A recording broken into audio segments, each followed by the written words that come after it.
जय श्री महाकाल दोस्तों, कैसे हैं आप सब। आई होप आप सब स्वस्थ होंगे, मस्त होंगे और अपने कामों में व्यस्त होंगे। तो जैसे कि मैंने बताया, हम पहुंच चुके थे उत्तरकाशी भैया जी के घर पे। तो हम अगले दिन सुबह उठकर चले गए थे खेतों में राजमा और आलू की गुड़ाई करने के लिए। तो यहाँ पर आप लोग देख ही सकते हैं, दीदी जी भी गुड़ाई कर रही थी। और उसके बाद ये हमारे यहाँ तो इसको कन्हैया बोलते हैं, कंडैया करके। तो इसकी सब्ज़ी भी बनती है और ये थोड़ा खट्टी जैसी होती है ऐसी खाने में, तो बहुत टेस्टी सब्ज़ी बनती है इसकी। और यहाँ पर देखिए, सेब के बड़े बड़े पौधे थे जिस पे कि छोटे छोटे सेब लग रहे थे। तो यहाँ पर सेब के खेत में ही राजमा और आलू की खेती भी होती है साथ साथ। तो यहाँ पर ज़्यादातर राजमा और सेब की खेती होती है और आलू भी खूब होती है। बोला 3 ही फसल यहाँ पर होते हैं। जैसे हमारे यहाँ तो आजकल धान, कोदा, मंडुआ वगैरह होता है, लेकिन यहाँ पर दाल में सिर्फ राजमा और आलू और बाकी ये सब सेब के बागान थे। तो हम लोग आ गए थे गुड़ाई करके, एक खेत हो गया था पूरा और फिर हम आ गए थे घर की ओर, क्योंकि हम लोगों ने अब जाकर नाश्ता भी बनाना था। और उसके बाद हम पहुंच चुके थे घर। तो ये है भैया जी का घर, जो कि बहुत ही सुंदर इन लोगों ने बना के रखे हैं। और यहाँ पर बर्फ़ पड़ने के कारण ज़्यादातर लोग टीन के ही घर बनाते हैं। तो मैं उस दिन पूरा वीडियो नहीं बना पाई, क्योंकि फिर हम लोग पूरा रूम की साफ़ सफाई करने में लग गए थे। फिर यह दूसरे दिन की वीडियो। हम फिर से सुबह सुबह उठकर आ गए थे खेतों में, फिर वही राजमा और आलू की गुड़ाई करी। और सिर्फ उस खेत में राजमा ही था, आलू नहीं था। और उसके बाद हम लोग घर आ गए। तो यहाँ पर चाचा जी बना रहे थे चटनी, जो कि बहुत ही टेस्टी होती है। मैंने बहुत बार, जितने दिन में वहाँ पर रही, तो डेली चाचा जी ने चटनी बनाई थी। तो मुझे चाचा के हाथ की चटनी बहुत ही टेस्टी लगी। अभी भी चटनी नाम सुन के ही मुंह में वो स्वाद आ जाता है। होता है ना, एक चीज़ अगर जिसको खाया हो, अगर उसका नाम लो, तो जो आपने लास्ट टाइम खाया हो तो उसी का स्वाद मुँह में रह जाता है। तो यहाँ पर चाचा जी ने पीस ली थी चटनी और मेरे पतिदेव बना रहे थे पूरी वीडियो की। मैं देखता हूँ, बोला कि क्या क्या चाचा जी इसमें डालते हैं। तो मैं आपको, अगर आप लोगों को चाहिए होगा फुल वीडियो, तो इसका फुल वीडियो भी डाल दूँगी कि क्या क्या डाला। यहाँ पर फिर घर पे भाई लोग थे, तो इन लोगों ने बनाए थे पराठे, पनीर के पराठे। और दीदी ने फिर हरी सब्जी बनाई जो हम खेतों से तोड़ के लाए।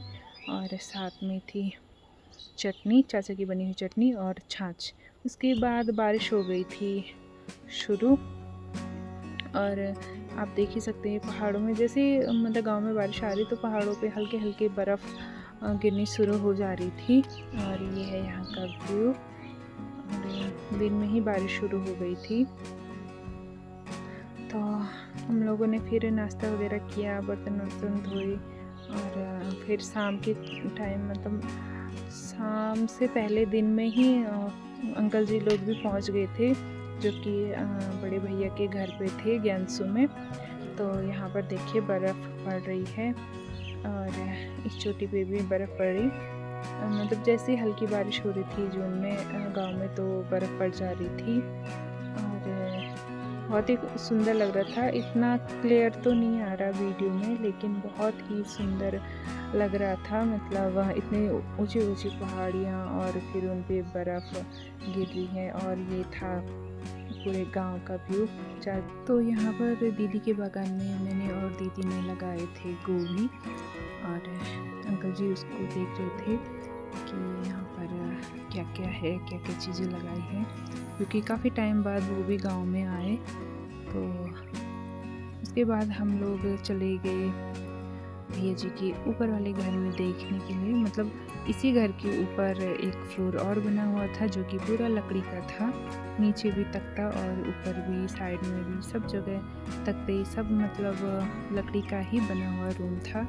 और ये काफ़ी सर्दियों में काफ़ी गर्म होता है मेरा, और यहाँ पर रह सकते हैं। तो यहाँ पर पूरी व्यवस्था थी और किचन वगैरह भी सब कुछ बना हुआ था, लेकिन अभी काम पूरा फिनिश नहीं हुआ था। फ़िलहाल तो इन्होंने यहाँ पर स्टोर रूम बनाया हुआ था, तो मैं, दीदी और भैया चले गए थे ऊपर देखने के लिए, और मेरे पति देव तो सो गए थे, तो हमने कहा उनको डिस्टर्ब नहीं करते। तो यहाँ से दिख रहा था पूरा व्यू, और ये गंगोत्री धाम के लिए रास्ते सड़क जा रही थी, और ये जो गाड़ियाँ यहाँ पर खड़ी हुई है ये गंगोत्री धाम से वापस आ रही थी।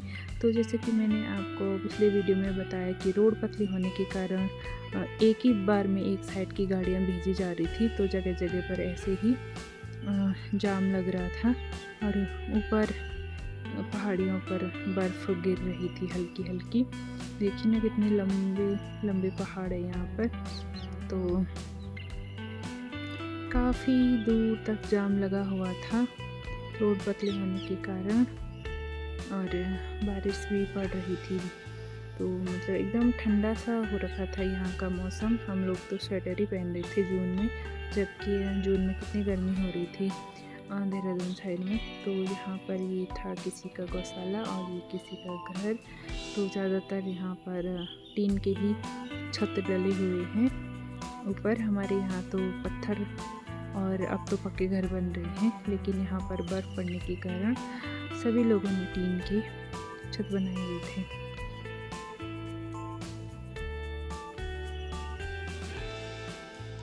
और थोड़ी देर बाद पहाड़ियों पर घने घने कोहरे छाने लग गए थे, साथ ही बर्फ़बारी भी हो रही थी। तो धीरे धीरे कोहरा गांव में भी लगने वाला था, और शाम को दीदी लोग और भैया लोग भी आ गए थे, जो कि भैया जी के बड़े भैया लोग हैं, भैया भाभी, तो वो भी पहुंच चुके थे घर।